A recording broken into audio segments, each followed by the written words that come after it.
Hey guys, it's Jedd here from Disrupt Tutoring, and as always, it's such a pleasure to join you.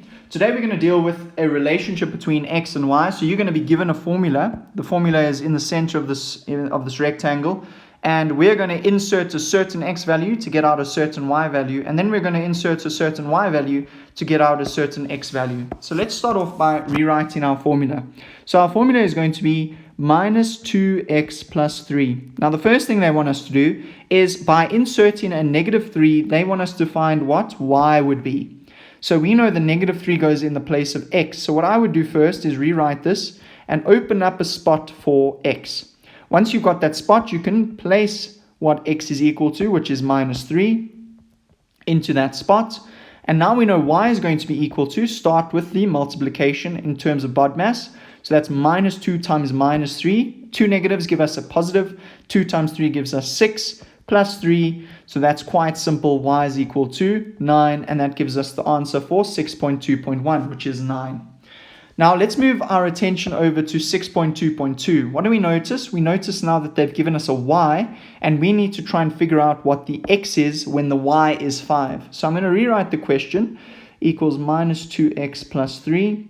And we're going to substitute the y for a 5 because that's what they've given us. So 5 is equal to minus 2x plus 3. Now we need to try and get this x by itself, and we need to try and get all of the numbers to the one side and all the x's to the other side.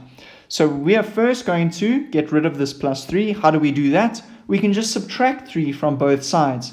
So if we subtract 3 from the left-hand side, it would be 5 minus 3, which would be 2, and we're left with minus 2x. On the right-hand side, this 3 would cancel out when you subtract 3 from the right-hand side. Then we're going to divide both sides by this term that we want to get rid of. So it's going to be minus 2 on the right-hand side and the minus 2 on the other side as well. Now, how would we simplify this side? Well, we know 2 goes into itself once and goes into that 2 once. So we're left with a 1 at the top and a minus 1 at the bottom. But when we have a positive divided by a minus, we know that the ultimate answer is going to be negative 1. On the other side, we know that that negative 2 cancels out with that negative 2, and we're left with x. So that would mean 6.2.2 would give you minus 1. And that gives you both marks for that question. Really nice job, guys. These are really important and they always come up. Before I go, I'd like to make a very special thank you to our sponsors. Find out more about them in the description below. If you are looking for more videos like this, remember to check out our website. If you can't find the answer to your question, remember you can send the question to us and we will respond with a personalized video just for you. Until the next time, guys, stay epic.